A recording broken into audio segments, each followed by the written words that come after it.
student of the Environmental Studies program here at Goodwin College. My focus is river and stream ecology, and I'm just here to talk to you guys today about not only my project, but a few things about Goodwin. So just to start off with, as a lot of you know, Goodwin was built on a brownfield. Back in the 50s, it was a facility that offloaded and onloaded fuel oil, underground storage tanks and above ground storage tanks, and well over 1 million gallons were actually kept on the site where we now go to school at Goodwin College.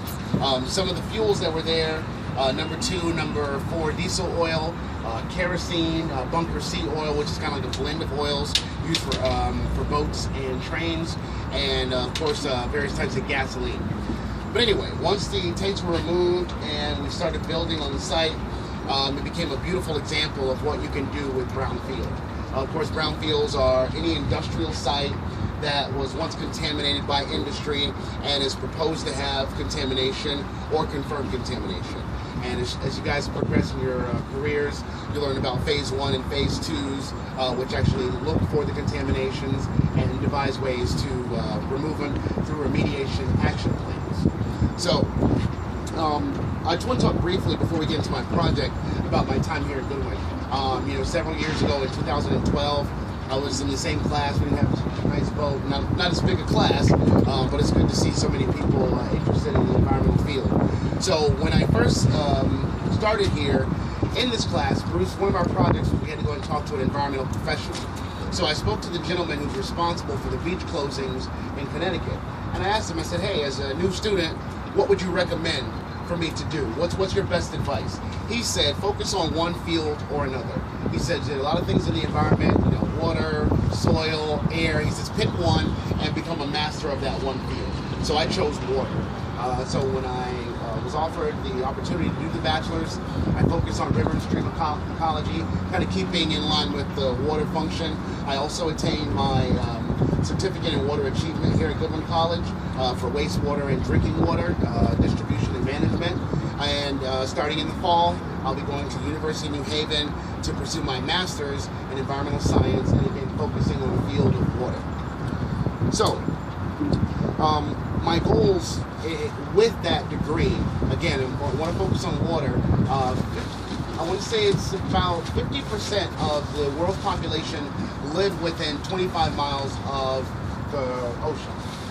As you know, with all the problems that we're having, over solidification of water, with rising ocean levels, what I would like to learn to do once I get to my master's or doctorate level is how to use biomimicry, how to use invasive species to help remove some of the chemicals and maybe find a low energy, low cost way to desalinate water. If you look at the way the earth desalinates water, it does it all the time. Water goes up through evaporation, comes down through condensation, and miraculously that water is fairly clean. So again, my goal is to look at some of those functions and try to mimic what the earth is already doing. So, as you guys know, we're here on the Connecticut River. Just a little brief history about the Connecticut River. It spans over 440 miles, going from Canada all the way down to the mouth of Long Island Sound. The current classification in various spots is a Class B, which means it is safe for swimming, fishing, recreational use, although they do advise eating food from the river in limited quantities. One of the great things about the Connecticut River, and specifically Goodwin College, is that we have access to the river. Years ago, the riverfront wasn't here, and the access to the river was, for all intents and purposes, null and void. But now we do have access to the river, and it has, over the years, become cleaner. And actually, in 2014, it was designated the nation's first Blueway. And now, a Blueway is a federal designation that means any government grants or monies coming in will have a better shot, according to the Connecticut River, based on its federal designation. So, again, we're on the Connecticut River, the nation's first Blueway. So, my particular project is on freshwater mussels. As you may know, freshwater mussels are one of the only creatures that actually have been proven to clean water as part of their natural functions. Essentially, what the freshwater mussels do is they siphon in water, remove nutrients and microorganisms, and the clean water goes out the other end. They use what they call an inhalant and an exhalant aperture, or a siphon, in order to do that. And again, they're only one of the few creatures along with bivalves that can actually improve water quality. So one of the great things about the freshwater mussels is it's a very interesting creature. The way that, once the adults are stationed on the river bottom where they live, the way that they reproduce is very, very interesting. What they do is the females lay eggs in broods and they store them in their gills. The males who are downstream actually release sperm into the water, and the females, using their inhalant aperture, suck in the sperm and fertilize the eggs. The eggs are then put into a kind of like a glue. It's called a glochida, and it's used to simulate natural fish prey. So the fish see this image in the water, they go up and attack it, and it's actually full of basically baby mussels. The mussels then latch onto the fish, and they basically they live that stage of their life as a parasite, holding onto the fish just to catch a ride. Once the baby mussels are large enough, they drop off the fish onto the river bottom, and that's how they complete the life cycle.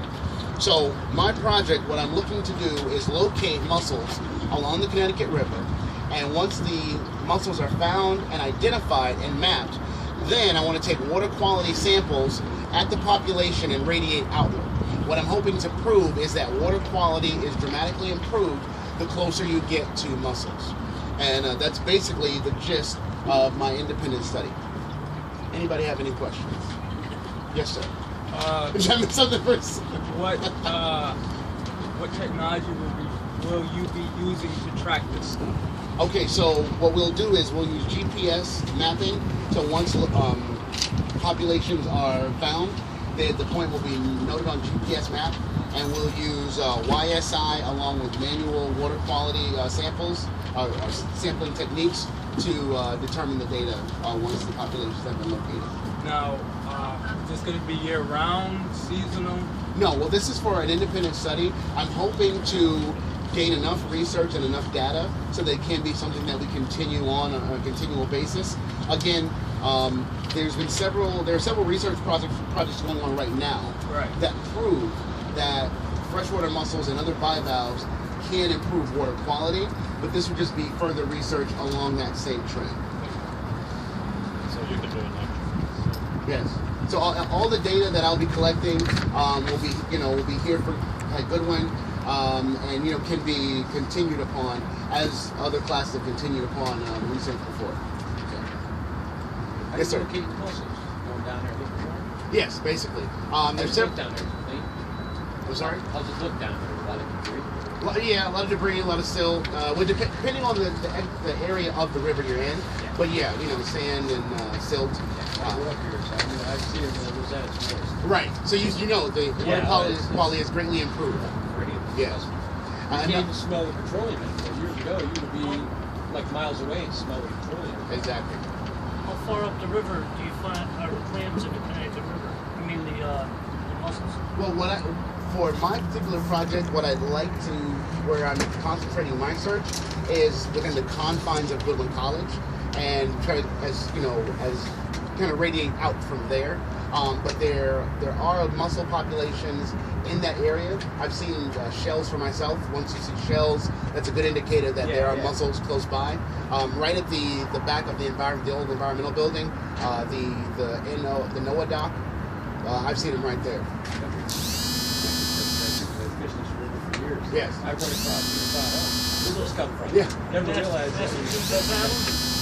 Yes. Oh, okay. So they go up that far. Actually, there are over 200 species of freshwater mussels, and they can be found in most states within the United States. Oh, wow. However, because of the degradation done to the waters, many of them are endangered or threatened species. We actually have about 20 species that are found within New England, specifically in Connecticut, that are considered endangered or threatened. Some of the most popular ones that we're most likely to find here are going to be the eastern pearl shell, the apelio, the creeper, and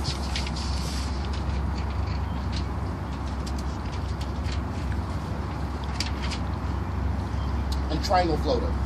Those are the ones most common to the area and are endangered or threatened species. question, Mike? No, I was going like this. Oh, okay. So with your data, will you be combining with other colleges? Like say if you find something, I don't know, out of the ordinary, could you like partner up with say like, I don't know, like a UConn or a UHart, UMass or whatever? Oh yes, of course. When in terms of academia, whenever we do research, we always want to share that information with the academic world. You know, knowledge is power, and I actually prepared a one sheet for you guys, just basically kind of going over a preview of what I'm looking at, along with the freshwater mussel soft anatomy. At the bottom of the back page, there's actually 2 links, one from Stanford and one from a place called the Folk Center, doing current research on freshwater mussels, as well as the last link is a PDF to a field guide for freshwater mussels. In that field guide, it talks about if you locate mussels, how to report it to the Department of Energy and Environmental Protection so that it can be documented and that information can be shared. So to answer your question, yes. Now, just one more question. Yes. How long is something like this going to take, like, to where you get the information? Do we have water on the board? Do Do we have water on the board? Well, what you'll find with many experiments is you start out and you know, in best case scenario, like ideal conditions, this is, you know, the timetable it would take. However, you know, in dealing in nature, sometimes it doesn't quite work that way. For the last month, the low tides have been at night, which is not very beneficial or helpful to actually searching for mussels during low tide. However, the low tide is now shifting, so we do have a low tide around 3 to 4 o'clock in the afternoon, so it makes shoreline searches a little more effective. But with anything, you want to plan for plenty of time, you want to plan for things to pop up or go wrong, and you know, give yourself enough time to adapt. Right. This particular study, which is for independent study, is a 15-week course. So I have about another 6 or 7 weeks, roughly, to gather all my data and complete my report. So when looking at, and I was explaining to, what was his name again? Kyle. Explaining to Kyle prior to me talking, whenever you look at an independent study, just like with any other class, at the end of it, you want to have certain deliverables. So there'll be a 10 to 20 page paper kind of documenting what I found. There'll be a GIS map, kind of looking at the locations, and of course the data and the data interpretation. Very good question. Sharp, go ahead. So when they're bringing in, you know, obviously they're feeding off like microorganisms and stuff like that, but they're also bringing in like, say, a lot of like blooms and stuff like that. Are they able to break down that stuff, or is it like stored inside them and then throughout their life? That is a very good question. The process of bioaccumulation dictates that there are going to be some chemicals that are going to be stored within the freshwater mussels and other bivalves tissues. So they're one of the one sheet that I gave you on the second link at the Folk Center, they basically grow mussels specifically for the purposes of removing toxins like PCBs, CEVs, things like that. And what they do after the mussels have, you know, basically come to maturity is they use them for either biogas or to create animal feed. So again, you don't want to necessarily, you know, eat those mussels, but they do still have a use organically. And that was my other question too, is like, are mussels around here safe to eat? Most likely no. Well, again, because of the classification of the river, you can't eat food found in the river. However, people don't generally eat freshwater mussels because they have a very fishy taste in it. What I've been told, I don't eat it personally, but I've seen freshwater mussels get that big. So that's got to be a decent meal for something. You know, raccoon, fish, or cat. So, you know. In a pinch, though, I think we could eat it. You got hungry now. Do you have a question, Ann? Yes. Is it possible to figure out exactly how much water one mussel can claim? Because, I mean, you'd have to have a lot of mussels to claim the entire river, right? Right. A full-grown mussel, and again, look, depending on the species, some species range from about 4 to 5 inches wide to only 2 inches wide. But the average is a freshwater mussel can clean and filter 1 gallon of water every 2 hours. It's not bad. Yeah. So they can only clean fresh water. No, there are mussels that are marine mussels as well. Oh. They do the same function. but it just depends on what where they're located, whether it's marine or river mussels. The marine mussels are the ones that people eat at restaurants, stuff like that. I don't like mussels.